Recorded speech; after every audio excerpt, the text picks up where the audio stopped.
Hey everybody, welcome back to an episode of The Elite Count. I'm War Machine MJ, and making his Elite Count debut, The one and only Rodimus Prime, yours truly. one and only because he's got a stupid face. Anyway, we're here today to talk about AEW Dynamite, but before we launch into the show, this is of course the post Full Gear episode, there's big news to talk about with AEWs. Mm-hmm.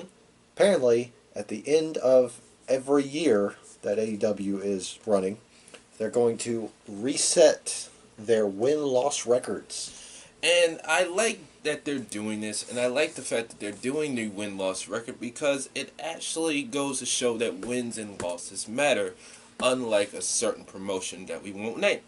But at least with it resetting, you may see different people in contention for the world title or whenever they bring a mid-card title in, so on and so forth. I heard that they're not going to bring in another title.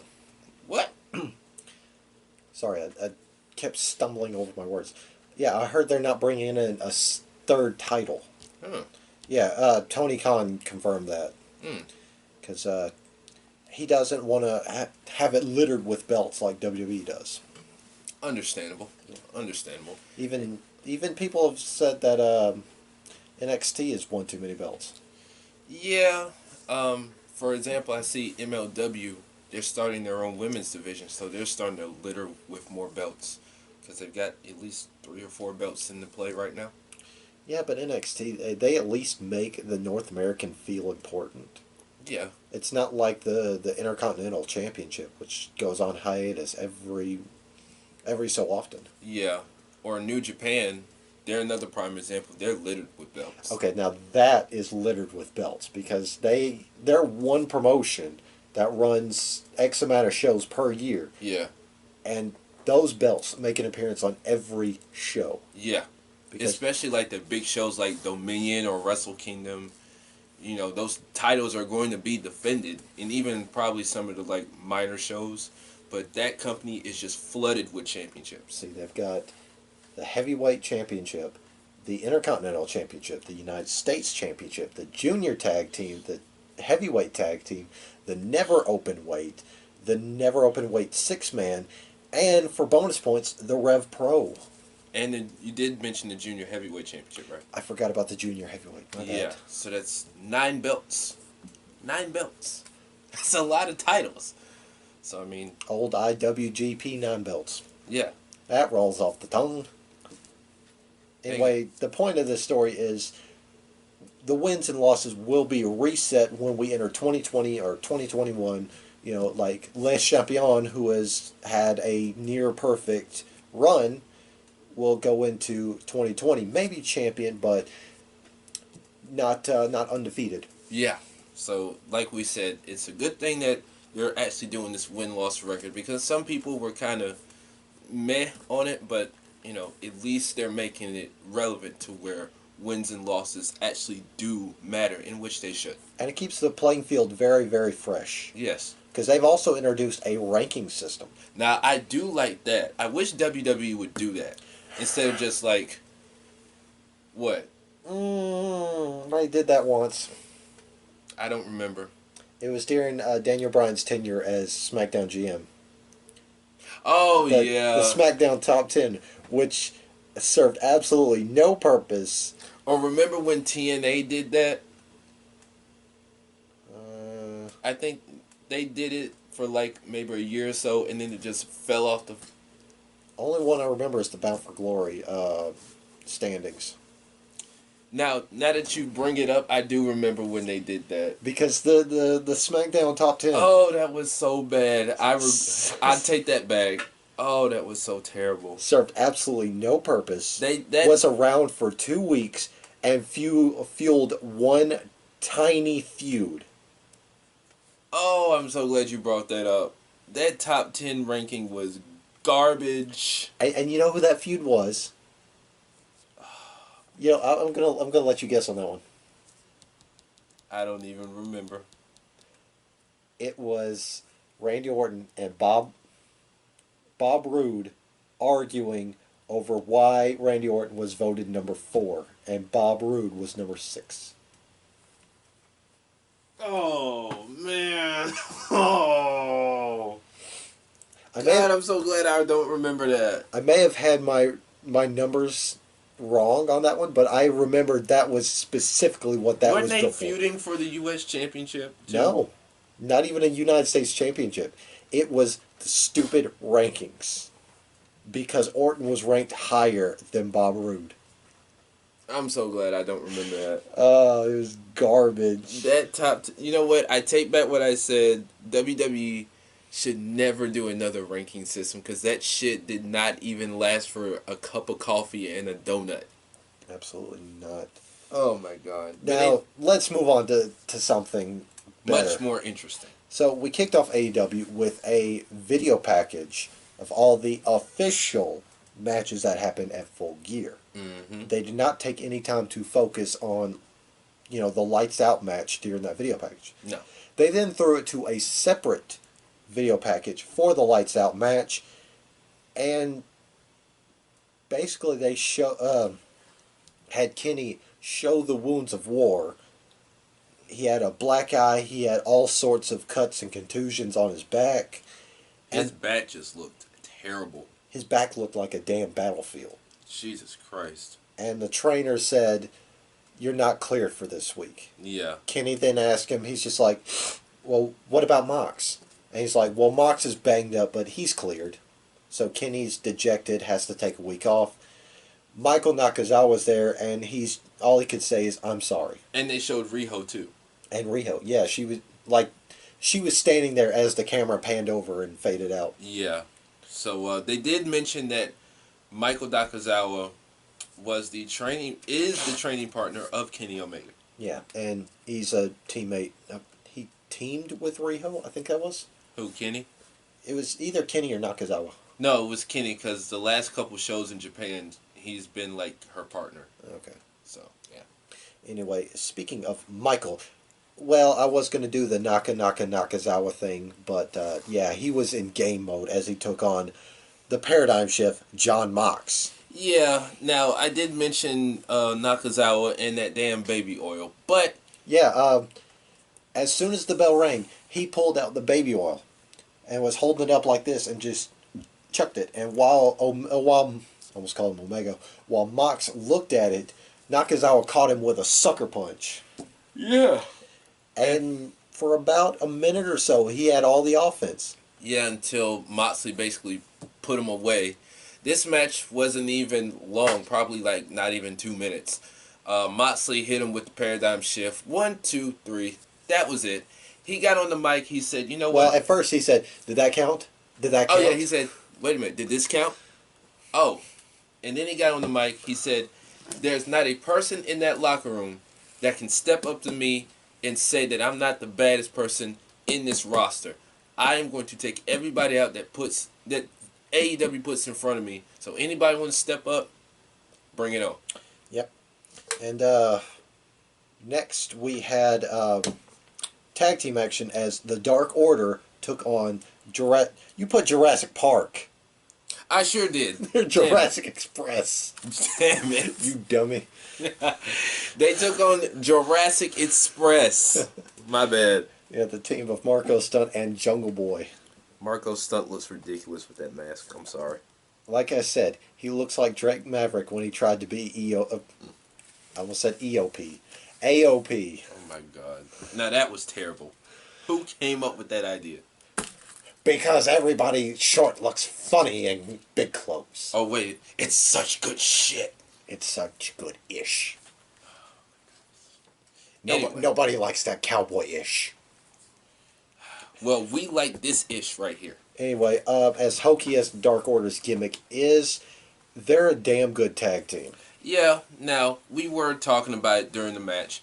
I think they're okay. I'm not overly excited about the Dark Order. This guy right here, yeah, not so much. Like I said, gimmick-wise, it is hokey, but WWE could make it worse. I was just going to say, imagine if they were in WWE and they did this shit. They'd make it even worse. Yes. Now, I will say this. The whole minion thing, the what do they call them? Creepers. There we go. Creepers. If they had done the Creepers thing with Bray Wyatt, turned it rather than a family affair into a whole cult, I'd be on board with that. Yeah. I mean, it would definitely get over, but being that they didn't, I guess you can say they missed the boat on it. But this right here, it's alright.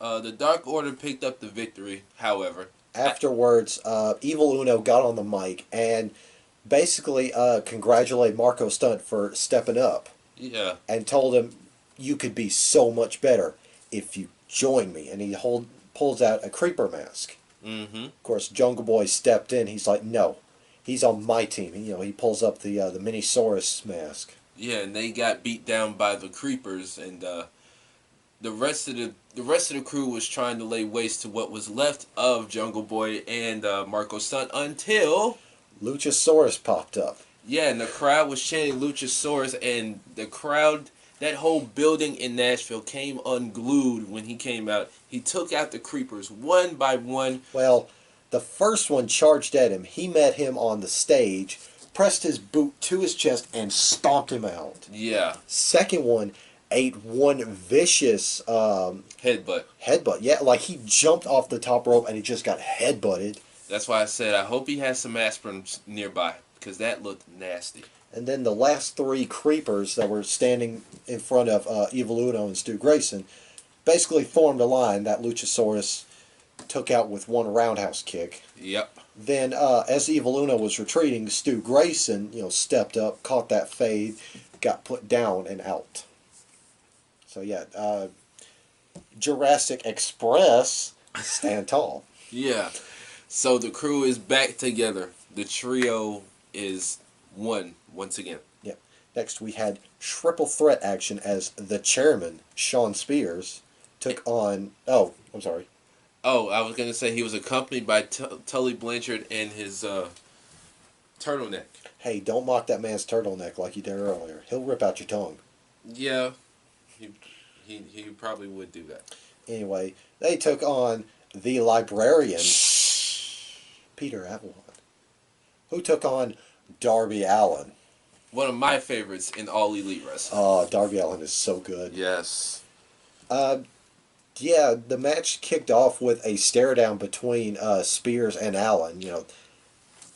Peter Avalon was just nothing to them. Peter Avalon was just basically the scapegoat in this match. It was basically all about Sean Spears and Darby Allin. Yeah, they were hell-bent on destroying each other until Joey Janela came out there, and because it's triple threat, no disqualification, chased off the chairman, which led Peter Avalon to eat a coffin drop. Yeah. While Janela and Spears were brawling throughout the building, Darby Allin picked up another W. He got on the mic and he accepted John Moxley's challenge. He said, Moxley, I accept. So next week, we got Darby Allin versus John Moxley. Shut up and take my money. That's a money feud right there. Forget a lights out match, just a pure match. Yeah. Money. Yeah. I'm definitely down for it. Next we had Nyla Rose taking on Danny Jordan. Yeah, I spelled her name wrong because it was spelled D-A-N-I. So yeah, whatever. I get that. They didn't put up a little lower third, or did they? I wasn't paying attention. I don't think they did. Yeah, all I just remember is this girl was DOA. Yeah, she was DOA before Nyla Rose even came out there, and there's not much more to say. Nyla Rose basically picked up the win. Yeah. Next, it was announced that there would be a Diamond Dozen Battle Royal next week, where it's a Battle Royal, but the last two men will have a match the week after for a Diamond Ring. It looked Wait, ain't it? It's the week after, or is it later on in the show? It takes place... Because they mentioned that it's 12 men. The last two standing will have a match. I don't think they... Did they specify that? I thought they said the week after. They probably did. I probably didn't pay attention. But I know they mentioned the last two standing will compete for a diamond ring. But what does that diamond ring entail? That is the question. I don't think it's a wedding ring. It's decked, from what the graphic showed, it's decked up like a national championship ring. I mean, those rings do look nice, but I'm still confused on what this leads to. Another, probably an AEW championship shot. Yeah, I'm guessing it's pretty much like winning King of the Ring or Casino Battle Royal. Yeah. Probably. I Just don't like something to an accolade. There we go. Next, we were going to have a alley interview with Tony Schiavone, and this was awesome. Regardless about how you feel about this next person, this was awesome. Yeah. Well, I wasn't paying attention, but go ahead and explain. Yeah. So I wasn't paying attention to what Schiavone was asking Allie, because this interview was only a couple seconds long. Yeah. And they had the camera perfectly, where you see Schiavone and Allie right in the foreground. In the background, you saw the stage. They were at the bottom of the ramp for some reason. So behind them, the Titantron starts playing, some candle footage, showing some candles. Then the lights started to change around. Nobody noticed anything until the lights went down. The lights came back up. There was Awesome Kong and Brandy on the ramp. Yes. Or on the stage. As Awesome Kong was making her way down the stage, Allie met her and just started stiff arming her, and Awesome Kong wasn't having none of it. She laid out Allie, and of course, Brandy Rose took a massive hunk of her hair. Yeah. And then Awesome Kong just cinched it to her belt. Yeah, because she did the same thing to Bea Priestley after her match with Britt Baker on the pre-show of Full Gear. And again, Awesome Kong and knife in the same sentence is terrifying. It shouldn't exist because Awesome Kong doesn't need a knife to beat anybody. No. She has these. She has hands that people need to catch. Yeah. Anyway. But yeah, regardless about how you feel about this, you gotta admit it was pretty cool. Yeah. I mean, I don't necessarily know. Well, I kind of know where it's going, but it's still weird. It is. It'll still take a while for me to actually get used to it. Or come around on it. Anyway. Now we had practically the best segment of the night. We had Le Champion, the leader of the Inner Circle, still your AEW World Heavyweight Champion, Chris Jericho, coming out. You said it wrong. It's Le Champion. Le Champion, sorry. There we go. He came out there to address his victory over Cody. And, he was just playing to the crowd and whatnot. And then, when you thought that Cody was going to come out there later on during the promo. Well, yeah, Cody's entrance happened. But who comes out?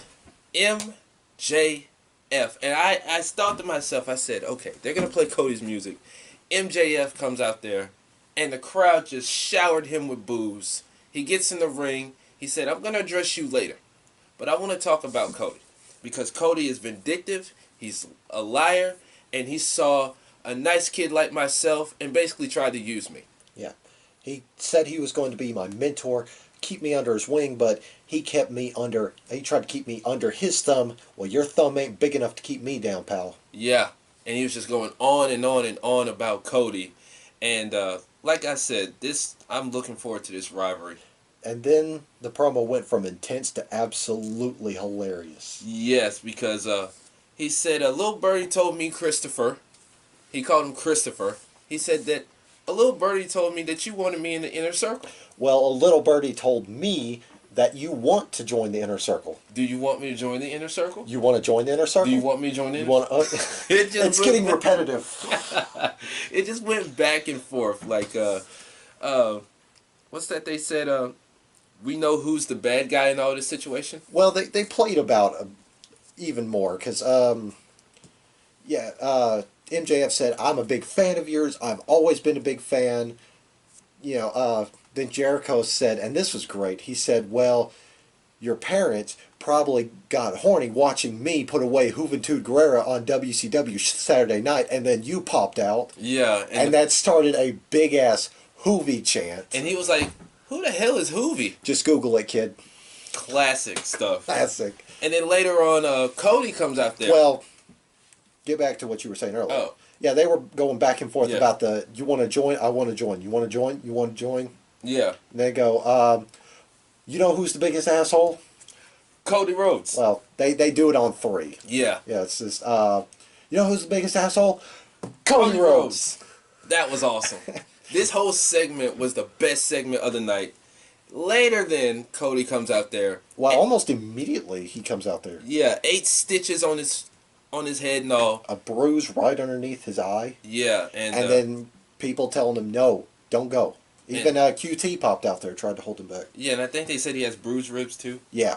Because when he took that dive at Full Gear, that was not what they call a blade job. That was legit. Like, he really hit that ramp hard. He treated that ramp like head on. Applied directly to forehead. Yeah. And he thought about it. He stood there. He ran down to the ring. He tried to snap slam Chris Jericho. Yeah, he botched that. Like, he went straight after MJF, started decking him some. Yeah. Jericho, was going to get his pound of flesh, but as Jericho was coming off the ropes, Cody botched the snap power slam. The power slam. Yeah, he couldn't get him back up. Yeah. So he picked up Jericho, tried again, got off marvelous. Yeah, he got it the second time, and then he started wailing on MJF. And then who comes out there out of nowhere? Finally making his long-awaited debut since they first showed the vignette at Double or Nothing, Wardlow. That jacked up monster just laid waste to Cody. Yes, I mean, he just put him down like he was nothing. Took his tie off. He was choking him. MJF just basically talking trash while Wardlow was doing the work. Basically, you might as well say Wardlow is his handyman, his muscle, if you will. His enforcer. Yes. And so, like I said, this rivalry between Cody and MJF, I can't wait. It's going to be gold. I can't wait for the promos. Cody can cut one hell of a promo. Last week, for example. Right now, in my personal standings, he's tied with himself for promo of the year.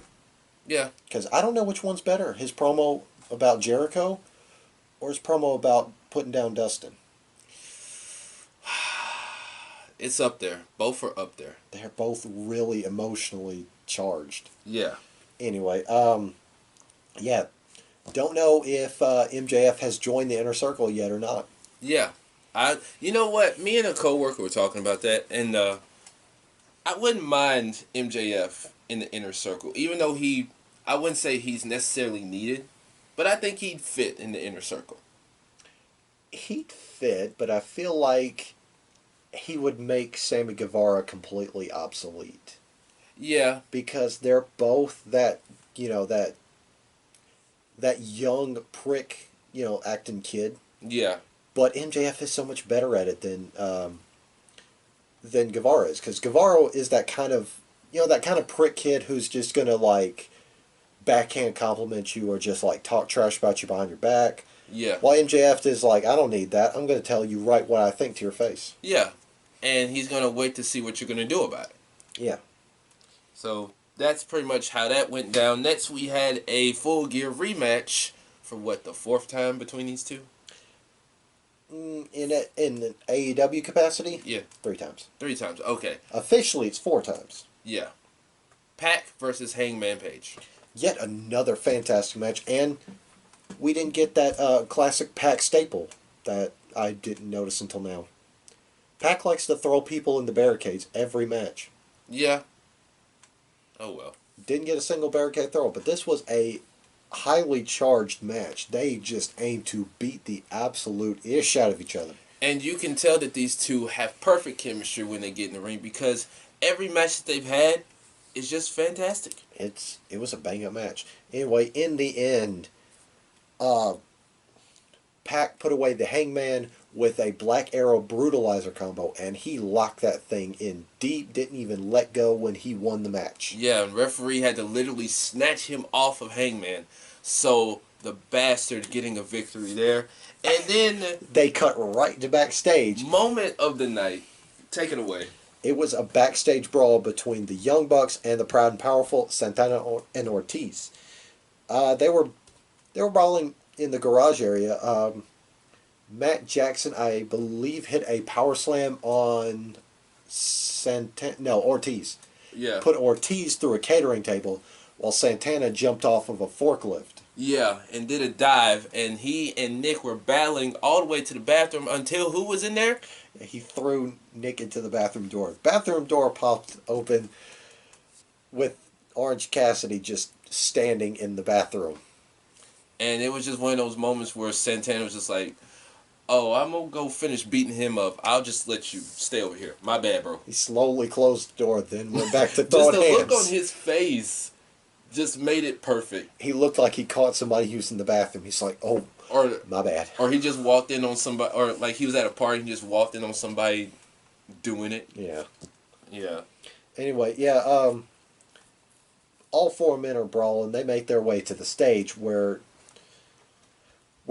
Santana Ortiz just decimate the Jackson Bros. Yeah. On Matt gets powerbombed through the stage. Yeah, over there by the commentary table on the right side of the stage. On the left side of the stage, they're just decimating Nick. Out comes Brandon Cutler. They take him out. Well, they tell him, guys, enough is enough. Just go away. And they're like, okay, he's right. Enough is enough. We'll go away. We lied. Yeah, And then and they kick Cutler in the face. like I said, I like Santana Ortiz, but Ortiz, he kind of does too much. But in a good way. I dig it. Because he keeps yelling, "We're the best! We're the best! We're the best!" Dead ass. Dead ass. Dead ass. And then Private Party comes out there. You know, they stop all the madness, and Santana's like, "Don't stick your nose where it doesn't belong." And they quickly made a match. They didn't even hesitate. Private Party versus Proud and Powerful next week. It's almost like they booked this thing months in advance. Yeah. Now, they did mention while advertising the match that their training partner Matt Travis, who was unfortunately killed, our condolences to his family, was unfortunately the victim of a hit-and-run accident while riding his bike in New York. So, HOG has a show this weekend, this Saturday, and I'm pretty sure it's going to be very emotional. Yeah. So, rest in peace to Matt Travis. Anyway, in the main event, it was for the AEW World Championship. I'm sorry, World Tag Team Championship, because you put World on here and my brain just kind of skipped those last two letters. Oh, okay. Anyway, it was the trio of SCU, Scorpio Sky, Frankie Kazarian, and the returning Christopher Daniels. He made his big return at Full Gear by attacking Pentagon after what he did to him weeks ago. Anyway, they took on, of the Inner Circle, the Spanish God, Sammy Guevara, and this is how you do it, rookie, Le Champion, Chris Jericho. Hey, listen, he's still drinking a little bit of the bubbly because he's still the world champ. Yeah. And I did like that little silver jacket he wore. Yeah, I don't think he's going to be drinking a little bit of the bubbly tonight. No, because this match was okay. This match was great. Yeah. I mean, they had, probably 15 minutes left in the show? What? God, no. Because, they closed the show. Oh, were you talking about for this match? Yeah. Yeah, about 15 minutes. Yeah. I thought you said No, after. I'm saying for the match. No. Now, SCU, let's just go ahead and throw it out there. They retained with a roll-up by Scorpio Sky, who was basically the most underrated talent. underrated member of the trio. And he does a fantastic job. All three guys are great, but Scorpio Sky, he's really standing out on his own. Now, see, like I said before, he makes my list. Disgustingly athletic. Mm-hmm. That's why I feel like if SCU ever breaks up, I hope not, Scorpio Sky gets the solo push. Yeah. Because he's damn good in the ring, and he is really good on the mic. Yeah. Especially when he did that Barack impersonation. Oh, yeah, that was funny. That was awesome. That was funny. And then Jericho and his temper tantrum. My goodness, he was throwing chairs. He knocked down the timekeeper's table, knocked down the ring bell. He pulled a barricade into the center of the walkway, just started smacking it with a chair. And then he smacked the chair against the post, and he was just like, he didn't even put no stank on it. He was just, oh my God. It was like a Shayna Mac punch. And that's how we ended the show. A very good episode of Dynamite. Again, 2 matches already advertised: Private Party versus Proud and Powerful, and Darby Allin versus John freaking Moxley. 3 matches. Also, that Diamond Dozen Oh, Battle Royal. the Battle Royal. Yeah. I forgot about that. Yeah. I'm still trying to figure out what's the end game behind this. And I'm still trying to figure out the end game of Rowan's box bag. Box bags. Listen, another thing I'm trying to figure out the end game of. You remember? I know this has nothing to do with AEW. You remember when Shane McMahon returned like 3 years ago? Oh, you talking about his lockbox? Yeah. What is in the lockbox? Well, you know what? I'll do you one better. Who pulled the contract while Stone Cold was trying to grab it? Shane McMahon. That's not confirmed. No. No. Because people are also speculating it was the Boss Man. And they never revisited it again. I don't even remember that. I really don't. It was when Stone Cold was going to get control of the WWE. He was in a ladder match. Oh, yeah. And then the briefcase was slowly pulled up. Oh, yeah. That unsolved mystery. Jesus. I hate when they do stuff like that. Because it's just like, you do one thing and we just forget about it. No, WWE gets on this one path, suddenly decides to drop it, and when you suddenly question it, it's, oh, you paid attention. Good for you. Go f yourself. Yeah. You want that payoff? Go f yourself. Yeah. It just ended. So, middle finger to you too. Yep. But anyway, like we said, a very good episode of AEW Dynamite from Nashville, Tennessee. Yep. Where do you say they're going to be at? Indianapolis next week? I believe so. Yeah. Yeah, Indianapolis next week, November 20th. Yep. So, yeah. But other than that, this has been our Dynamite review. Plug time. And I'm sure your stupid botchy face has a podcast you need to plug. Yes. Prime Talk with Rodimus Trying. Rodimus Trying. Jesus, it's been a long night. He botched his own plug. I botched my own plug. Prime Talk with Rodimus Prime on the Castbox app. Episode 16 up right now. I didn't even do anything to cause that botch. It's been a long night. I'm sorry. All right. You know what? That's what I'm going to call it. Prime Talk with Rodimus Trime. Nobody's going to get that. No? No, it's not going to make much sense. No. They'd have to watch this video to figure that out. Oh my God. Anyway. I can't believe I did that. That being said, I'm War Machine MJ. And I'm Rodimus Prime. With your stupid botchy face. We'll see you guys next time.